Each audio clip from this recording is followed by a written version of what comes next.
અલા ભાઈ હજુ કેટલું ચાલવાનું છે? બસ 5 મિનિટ. અબે ભોસડીના છેલ્લા અડધો કલાકથી તું 5 મિનિટ જ બોલે છે.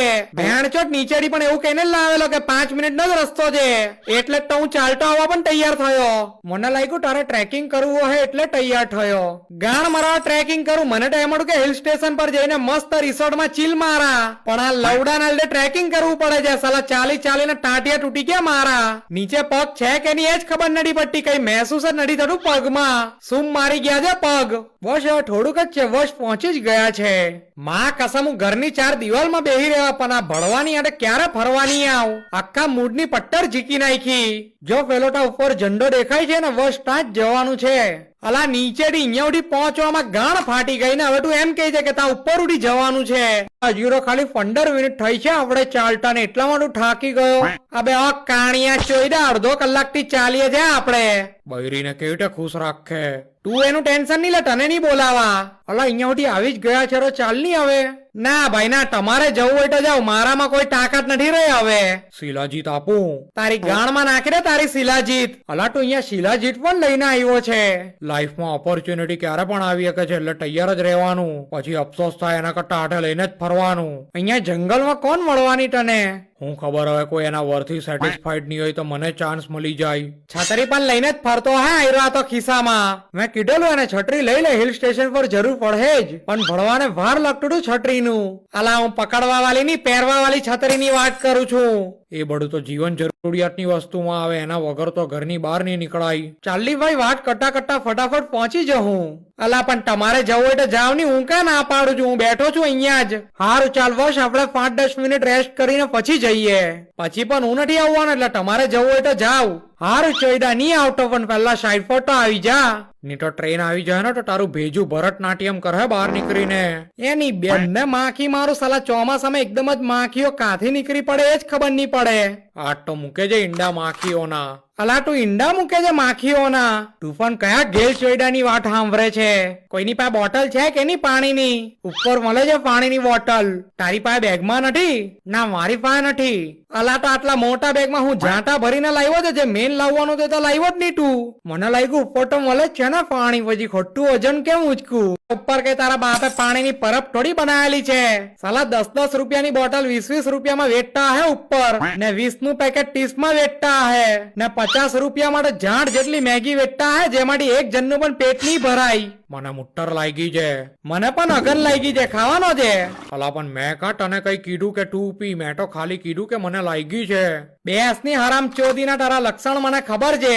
ચાલો તો હવે જઈએ ઉપર. અલા તારી ગાણમાં ઉપર જવાની આટલી બધી ચૂલ કેમ છે? એવું તો હું છે ઉપર, કોઈ તારી વાર જોઈને ઉભેલી છે ઉપર. ઉપર હનીમૂન પોઈન્ટ છે. હા તો એમાં તું કેવા આટલો બધો ઉછળે છે? તું થોડી કઈ હનીમૂન મનાવવા આવ્યો છે. પણ જે લોકો મનાવવા આવ્યા હે એને ચોંટેલા જોઈને તો મજા લઈએ કે નહીં? ગાન તને કોઈ દેખાવાનું મનતા આપણે જ એકલા ચૂતિયા દેખાઈએ છે ઉપર જવા વાળા.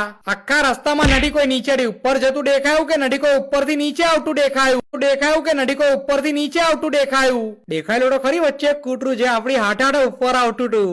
ગેલ ચોઈડા એ પણ અડધે ટન મારી ગયેલું, એને પણ ખબર પડી ગયેલી કે નહીં જવાય આવા વાતાવરણમાં ઉપર. પણ તમને માઢર ચોડો ને મસ્તી લાગે છે. અલા હિલ સ્ટેશન પર તો આવું જ વાતાવરણ હોય ને. અલા પણ આપણા સિવાય કોઈ નથી દેખાતું અહીંયા, તો એમાં શું થઈ ગયું? અલા ભણવાને કેમ સમજ નથી પડતી? ચોઈડા વાડર બાડર ફાયટું ને તો બચાવવા માટે પણ કોઈ નથી અહીંયા. હું છું ને. બેસની ગાણ ફટતું તું પોતે કોઈ ઝાડ પર વાંદરાની જેમ લટકેલો દેખાય, એટલે તારી વાડર ફાટે એનાથી ગાણ ફાટે છે. મારી ગાણ નથી ફાટતી, પણ મને ઉપર જવામાં કોઈ લોજિક નથી દેખાતું. પણ આપણે લોજિક થોડી જોવાનું છે, વ્યૂ જોવાનો છે. મારી ગાણનો વ્યૂ જો તું, મગજની માં ફાડે છે. હજુ કેટલા વ્યૂ જોવા છે તારે? બેહાણ ચોથ બધા વ્યૂ પોઈન્ટ પરથી એક હરખું તો દેખાય છે, લીલા પહાડો. બસ ખાલી અલગ અલગ એંગલ પરથી દેખાય છે. હનીમૂન પોઈન્ટ ને સુસાઇડ પોઈન્ટ ને જાટા ઝુમ્મર પોઈન્ટ ને લવડા લસન પોઈન્ટ ને. ચાલ આપણે અહીંયાથી ચાલીને ઉપર જઈએ, ને ધુમ્મસ ના લીધે કોઈ વ્યૂ દેખાયો જ નહીં તો ધુમ્મસ જોઈને પાછા. આ બેટા ચૂતિયા ઉપર જઈને પણ ધુમ્મસ જ જોવાનો હોય તો અહીંયાથી જ જોઈ લે ની એના માટે ઉપર ઉઠી જવાની શું જરૂર છે એમ તો ઘરે બેઠા બેઠા રીલ માં જ જોઈ લેવાનું હતું હિલ સ્ટેશન પણ અહીંયા ઉઠી પણ કેમ આવ્યા રીલ જોઈને જ ખબર આપણે એકવાર પેલો ધોધ જોવા ગયેલા સુરત ની નજીક 102 કિલોમીટર પર હતો એક તો ભેણ ચોટ મને તો એ ખબર નહીં પડે કે 102 કિલોમીટર નજીક કેવી રીતે થયું એની બેનને છાંટું ભગત લઈ જાય 40-50 હોય તો પણ એકવાર સમજ પડે ને 102 કિલોમીટર કાપ્યા પછી પણ જયારે ધોધ જોયો ને ત્યારે એમ થયું કોઈનાથી નળ ચાલુ રહી ગયો લાગે છે ઉપર સાલા આના કરતા મોટો ધોધ તો હું મુતરતેરો બની જટે આમાં પણ એવું જ થાય ઉપર જઈને કઈ દેખાય નહીં એટલે ચૂતિયા બનીને આવી જાઉં નીચે જો ટાંટી કોઈ આવતું લાગે છે એને પૂછીએ આપણે ઉપર કઈ જોવા જેવું છે કે નહીં જોઈએ ના ફાળે ને તો નહીં જવું માં ફાડી આ ગોરી ગાંડ અહીંયા શું કરે છે આ તો ફોરેનર લાગે છે હે મેન કમ હિયર એ બોલ ને લોડા અલા આ તો ગુજરાતી નીકળો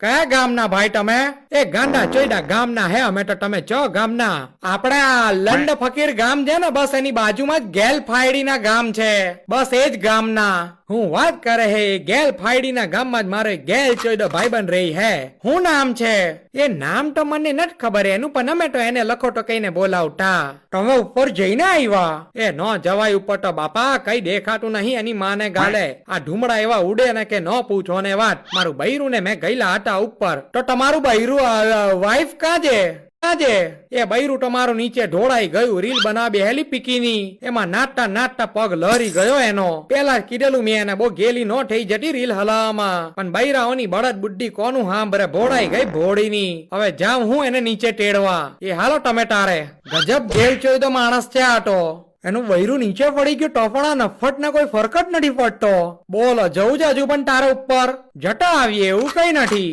બોલો આ ઢોરે હજુ પણ જવું છે ચાલે એમ ચૂપચાપ નીચે એક તો જંગલ એરિયા છે સાપે લવબાઈટ આપી દીધું ને તો લવડા લાગી જાય હે આપડા શાલા મૂડ વગાડી નાખ્યું મૂડ નું કોઈ મુહૂર્ત નથી હોતું ક્યારે પણ બગડી જાય વરસાદ પણ થોડો ધીમો થયો એવું લાગે છે નીકળી જઈએ ફટાફટ ચાલો બીજું હું ચાલો